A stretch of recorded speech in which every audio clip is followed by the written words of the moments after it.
Welcome back to Progressive Christian Ministry Training. We are continuing our basic training in Christian ministry by looking at the question of how to discern our calling to ministry.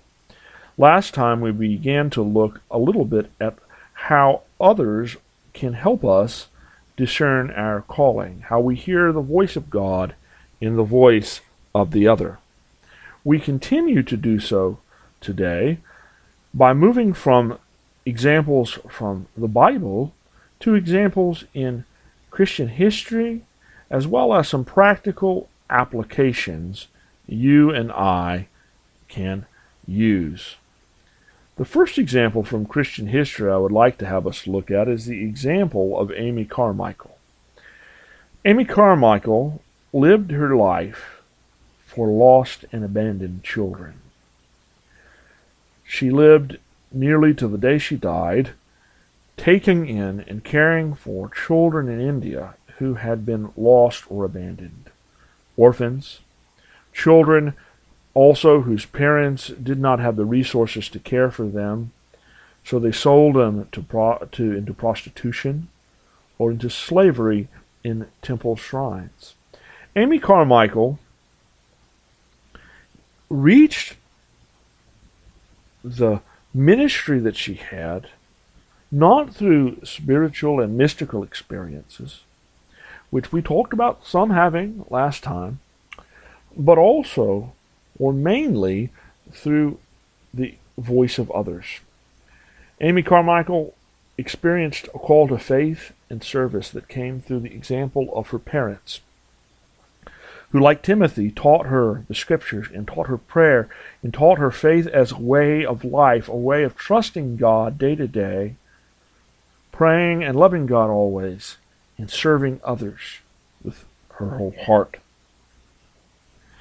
And her parents, you could say that her parents even were her mentors in ministry because they planted a church in their hometown, and through their example, Amy Carmichael saw firsthand what ministry was about. And it led her to first begin serving those in the community around her in her hometown. But eventually she felt the call to go with the love of God to India, to the poorest of the poor. And she lived among them, and as she did, she began to see all of these children that were abandoned, some as orphans and some given up, sold by desperate parents into prostitution and into slavery at the temple shrines. And through their suffering, she saw a need that she could help but be an answer to, and sensed a call to ministry. So Amy Carmichael began to take in those children into a small home and raise them as if they were her own, showing them the same love she had been shown, teaching them how to live and take care of themselves, and also teaching them the scriptures and the message that they were no throwaways, because every person was a precious child of God. I've got to say that for me, Amy Carmichael is a beautiful example, because in my progressive Christian ministry, I've seen so many who treat their children as throwaways because they are different. And her example shows us that each of us, when we see that, don't have to hear the voice of God from heaven to know we can be a part of the solution. And she shows us that through the voice of others, we can feel God's call and hear God's voice. Another example of a ministry that is in recent history that doesn't trace itself to some profound spiritual experience, but rather through the voice of others, is that of Martin Luther King.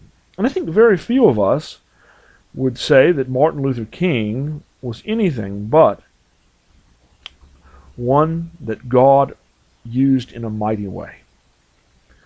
But he found his faith not through a road to Damascus experience or some vision from heaven, but through the simple example of his parents and his home church. His father, Daddy King, was a preacher in the Baptist church, and he raised Martin Luther King to be a man of faith. And like Timothy, and Amy Carmichael, he was shown by his father and mother that faith was a way of living, a way of relating to God, and a way of treating your neighbor. And before Martin Luther King could have any spiritual experience, he sensed the call to preach. And it was through his father who groomed him to be a preacher and told him, Martin, I think you will be a great preacher. Consider preaching in the church. And it was while he was serving as a preacher that he began to sense his call to speak up against injustice. And it came through the voice of the members of his church, through hearing them coming to him for counsel about how to deal with the constant injustices, the constant ways they were crushed underfoot by the people of their day. And it was through seeing people in his community, like Rosa Parks, suffer and speak up for injustice, that he began to feel the call to speak and to teach and to organize in a way that it brought people from all walks of life together in this beloved community that stood against racism, bigotry, and injustice. Later on in his life, he would speak of spiritual experiences he had, but they didn't come when he was called. They came later when, in the face of his life and his family's life being threatened, he began to question his calling. And they only confirmed his calling. But it wasn't out of spiritual experiences that he felt his call. Not in the sense we usually think about it, but through the voice of others in his life. But thank God he listened. And there may be someone who will later thank God that you listened to the voice of others when they point you in a direction to answer God's call. How do we begin to open ourselves to God's call through the voice of others in our lives? Well, I would say that a first step for many of us is to pay attention to that voice of others. It can be easy to dismiss it and say, me and Jesus, we got our own thing going. Me and Jesus, we got it all worked out. Well, you and Jesus do have something going. But there's another great gospel hymn that sings, I need you, you need me. We're all a part of God's body. You are important to me. I need you to survive. And the voice of others in your life is important. And through them, you can begin to discern what God is calling you to do. And here are some practices that can help. Beyond openness, I would encourage you to find a mentor early on as you are beginning to seek what God's calling you to do. And to begin a regular relationship with them, where you meet with them and talk with them on some regular basis. Now, it might be an official relationship. In our church, the pastors are available to act as mentors to people who are answering the call to ministry. And we regularly meet with them. It might be unofficial. Something that we continue and do without there being a title or a set time. Some of the first mentors I had didn't know they were mentors to me, but I knew it. I was learning from everything they did. And when I faced a question in my life, I would turn to them. It can also be a spiritual director. Now, when I talk about a mentor, generally what I'm talking about is someone who helps walk you through the steps of how to answer your calling in ministry and how to live out that ministry calling. But there are also spiritual directors who focus more on your own spiritual growth. But I can assure you this, if you're answering a call to ministry, your ministry mentor is going to talk about your walk with the Lord with you, or you won't get anywhere. And if you're answering a call to ministry, your spiritual director will end up talking to you about what's going on in your ministry. Both can be helpful, and both can help you on this journey.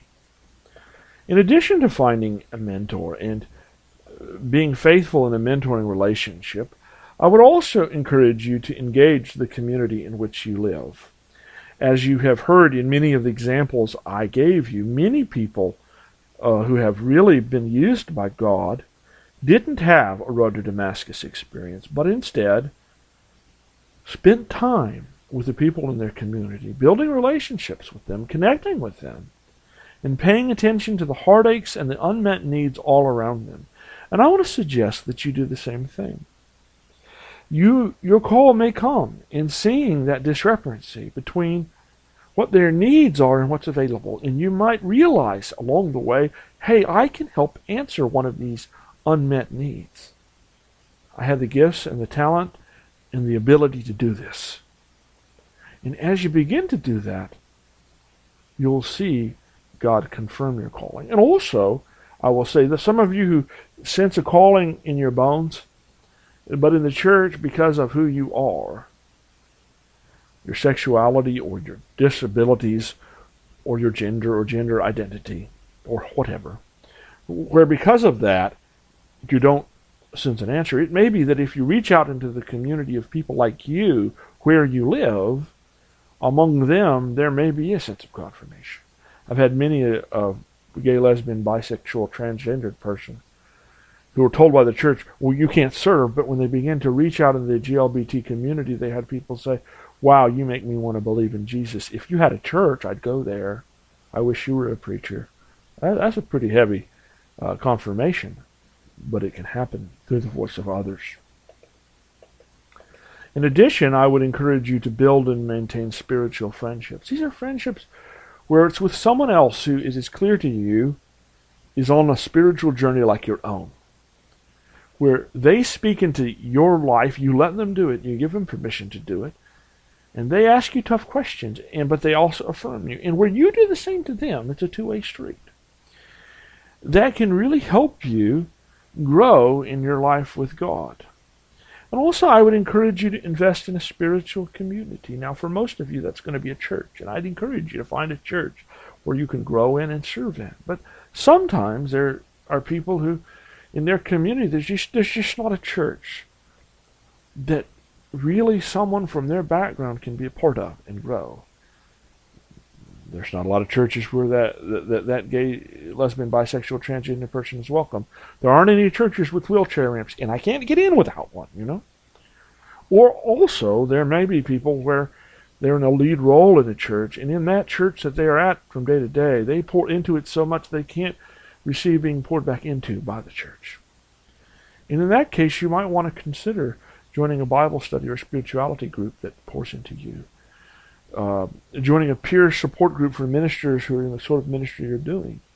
Or even, I know some ministers in our association who are joining neo-monastic communities that are devoted to something like the rule of St. Francis or the rule of St. Benedict, that helps them grow in faith and find support outside the established church. But you need a spiritual community that you pour yourself into, because as you do, you're going to find yourself challenged and confirmed in ministry. And in these places that you go, I want to encourage you to try to find new ways of contributing in different ways. And as you do these new ways of contributing and serving, watch for feedback. You'll begin to get feedback that what you're doing here blesses others. Do this. What you're doing over there doesn't bless others, though we know you're doing well. Maybe you should focus on where you're blessing others. You'll begin to confirm and hone your sense of calling.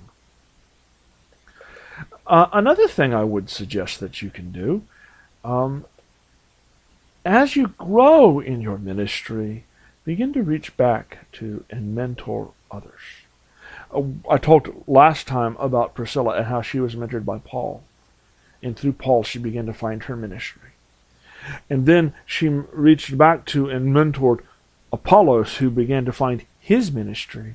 And through her mentoring, learned how he could live that ministry out in the lives of others. And it kind of begins this cycle, this ongoing chain of people who are blessed, this ripple or butterfly effect where more and more lives are touched. That's what ministry is.